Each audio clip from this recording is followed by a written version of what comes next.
Welcome back to the shop on another sweltering day here in the Midwest. Today we are back on our Cummins Club Cabana project. We got a brake line that's been hammered flat. I really suspect, based on what I'm seeing, it's hammered flat because it's got a bad wheel cylinder, and I'm guessing everything in that wheel is going to be shot. But I don't want to be, I don't want to be Donnie Darko. I don't want to be, Negative Nancy or whatever you want to call me. We're going to get the line replaced and then bleed the brakes and see what we've got. So stick around. There's going to be more than that on this project today as well. I'm hoping to get some shocks on it and get the tires swapped around and get my 16.5s on the front. Well, there's just going to be a lot of stuff. Stick around. I'm Mike, and you are watching mykarsshop. So our brake line is hammered flat here, about just a little, not a lot. And we could just, splice in a piece, but I don't know. I got to use my judgment on this. I don't want to create more problems for myself. I'm almost thinking I shouldn't. I got line, right? And I should probably replace it from over there to over here. But on the other hand, I'm like, Tevye. Well, on the one hand, but on the other hand, if I have another union,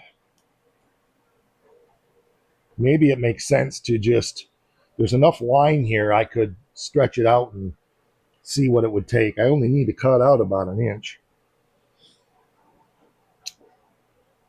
Got to ponder this for a minute. And the main thing is that I got to see if I've got two nuts in a union. That'll make a difference. To just splice it there would definitely line up with all the rest of the work that's been done on the truck. I guess I don't know why I'm thinking that it's a big deal because, I guess my thought was, well, if I break off the line, but it doesn't matter if I break off the line. But let's see what we got here in my handy dandy Siskum Bandy. That's not the right size. Yep. Definitely do. I thought I remembered replenishing some of my stock when I was doing Wanda. Yeah, there's a bunch of nuts.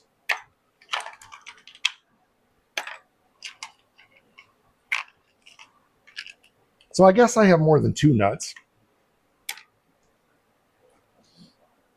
On the other hand, I do have a whole spool of line. I could put a union and just replace that piece.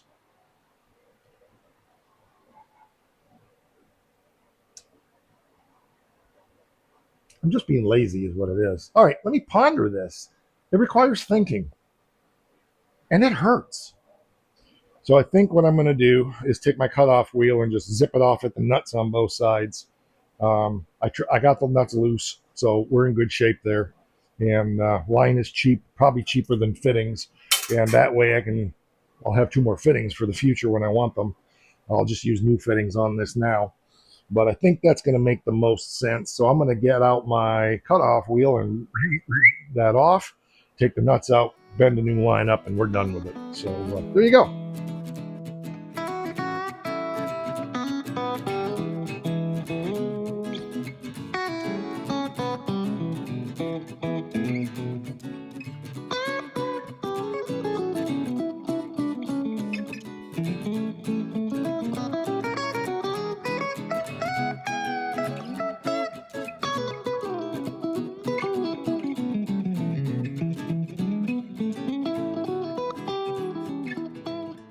And I think the question to really ask is, if you aren't bleeding, did you even try?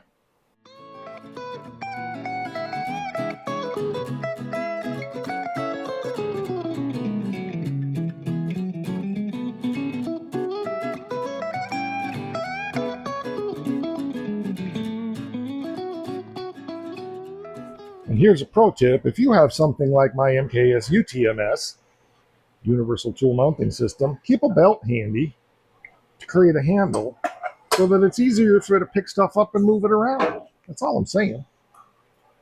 So the line was not routed properly. It was just over the top of the axle, and I don't care for that. So I'm putting it back more in its original position. Double flaring the line, of course, because it's brakes.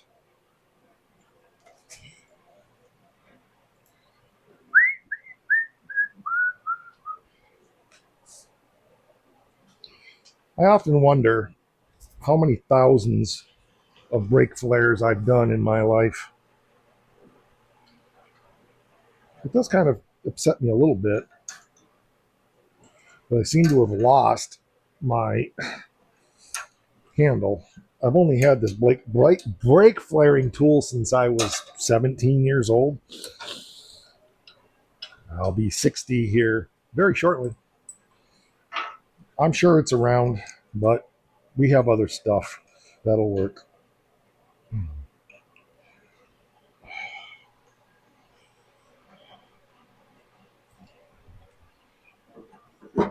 Thought it was right there. Anyway, you don't need to be bored watching me do this, but the first thing you do is you put your little finger in the binger, squish it down so you get a, and then you put your flare in so you get a. So we're going to do that. Okay, I got it kind of bent around where I want it. I'm going to bend the clips down that are created to hold the line. I don't want them real tight, but I don't want them to chafe either. So, but it's kind of reasonably where it needs to be. So I need a little tapper.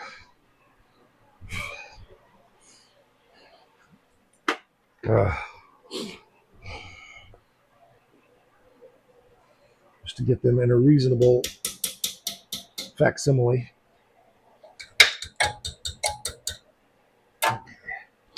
And then that one needs a little tink tink over there.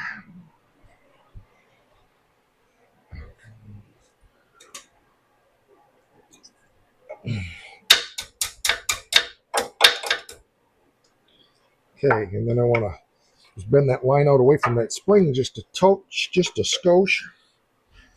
And I don't think we're rubbing on anything now, except for the clip itself, which I think that should be fine. I know the factory ones were wire uh, wound. I'm tempted to maybe put a little rubber hose in there or something. We'll see. I just hate to put anything that's going to hold moisture, but I also don't want to put anything in there that's going to make it chafe. So, okay, I'm letting it gravity bleed a little bit, so that'll save me some headaches. And I got to get the bleeder loose on this and pray to God that the wheel cylinder is not bad. I don't mind doing brakes on it, but I'm trying to do as minimal as possible so I can get this box on there. So the next thing will be the shocks. But let me go check my fluid, and we'll be right back.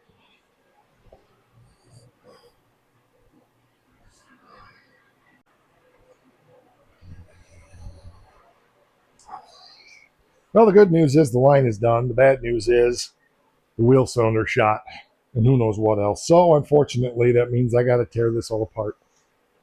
I was hoping I had to get lucky. Should have known better. So my floor jack isn't here yet. I had to lend it out last night.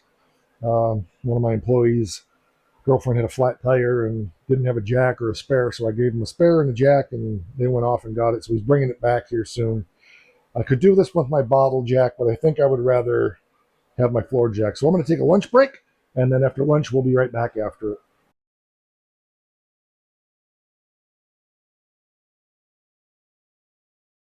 Okay, well, it's time to catch you up to speed. I took both wheels off. Brake drums are not bad. They'll live. Brake shoes are gone. I mean, literally. Missing. No brake shoes in either side. That wheel cylinder had blown apart. Apparently, it's Napoleon blown apart. This one is rusted solid. Yeah. So I bought brake shoes, hardware kits, adjusters. The only thing I'm missing is one of these little pins that goes into the shoes. I think I have some around. I'll have to dig around. Oh, yeah, this was not what I wanted to be doing, but it's what I'm going to be doing. So, yeah, the parking brakes are cut off, which I don't care about that. The lock that goes into the spindle nut is missing on this side and that side. It's about a 1/4 inch long, and it's supposed to be about a half to 3/4 of an inch long. We'll have to get some of those or make something. I really did not feel like changing wheel cylinders, but we're going to be. Now, I know the brake line on that side is going to come loose just fine because I just put it in there. I'm just hoping that this one will. I'm really skeptical. It's going to be what it is. We just got to start doing it.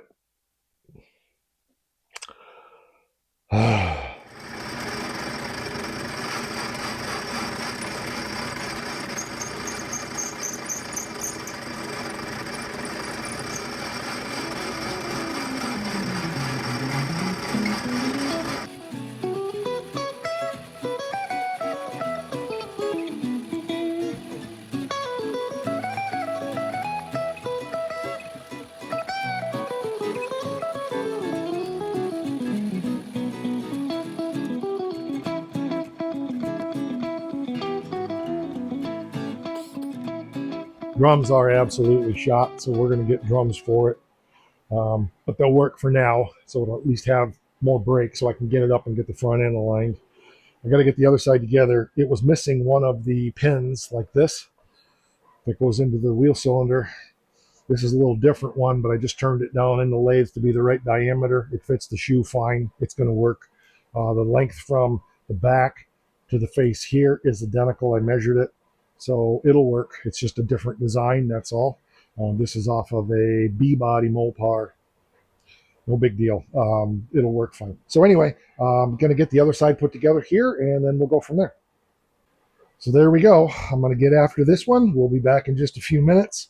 I'll show you what it looks like put together and explain a couple things that I learned on the other side.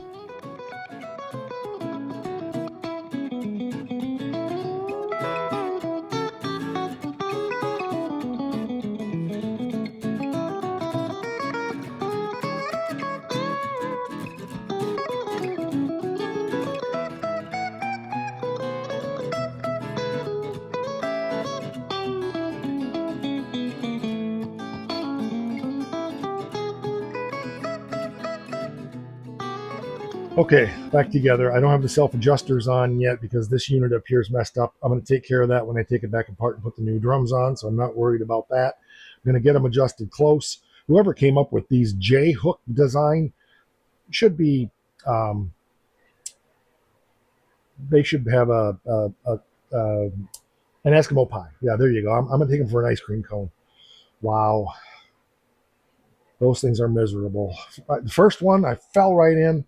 And then the second one was okay on the other side. And then these two fought me the whole step of the way. So I got to brake clean these up, and then I got to clean up the drum inside. Drums are wasted. So all I'm caring about right now is getting this back together so I can move it, get the front end done, and get it lined up. I'll order drums, and we'll get it put back together again ASAP. As far as I'm going today, it's hot. I'm tired, but we got the rear brakes on there. It needs drums, definitely 100%. I jumped in, pulled it outside, and the brake pedal, even though they're not bled, the brake pedal is significantly better, and you don't feel like you're going to just drive through whatever's ahead of you. Yeah, the pedal's really low and spongy, but it grabs, so that's a good thing. I'm tempted to drive it up and down the road, but not yet. We got rain coming, and I am beat. So anyway, what's coming next? Rear shocks again. As I mentioned, I didn't get that done. I'll get back to help bleed the brakes. We'll get that done. I got a tie rod to do on this side. I did go ahead and put the big tire on the back, took the other big tire off that side and put two 16.5s on the front. This is the one that was on the back, but I actually have a matching tire to that one over there. I'll get on here. But this is where I got to put the tie rod on. So, but at least the truck doesn't have a little bitty tire on the back now. So yeah, it's progress. We're one step at a time. So thanks for being here and spending the day. Um, it brought back a lot of memories back when I had my R&R Ventures auto repair business. Um, 30, 35 years ago. Used to do a lot of work on these vehicles. Of course, I worked in the dealership back in those days also. up until 1992. I think I left the dealership. So, and then I had R&R Ventures from 91, 92 until 96, and I did a ton of auto repair for the local community. So anyway, just brings back a lot of memories. It was fun, fun seeing things come back. I'd forgotten about those S hook or those hook type um, hold downs for the rear brakes. At first, I was like, "What the heck is this?" And then the more I thought about it, that's right, that was just coming out when I was not working on this stuff anymore. So back in the day. Like, share, subscribe. We have channel memberships for as little as $5 a month, and you get access to behind the scenes stuff as well as early access to pre selected episodes that I choose to allow people to see early. So there's a lot of benefit. And one more thing, probably the most benefit of all is in this if you do it. Don't forget, it's important.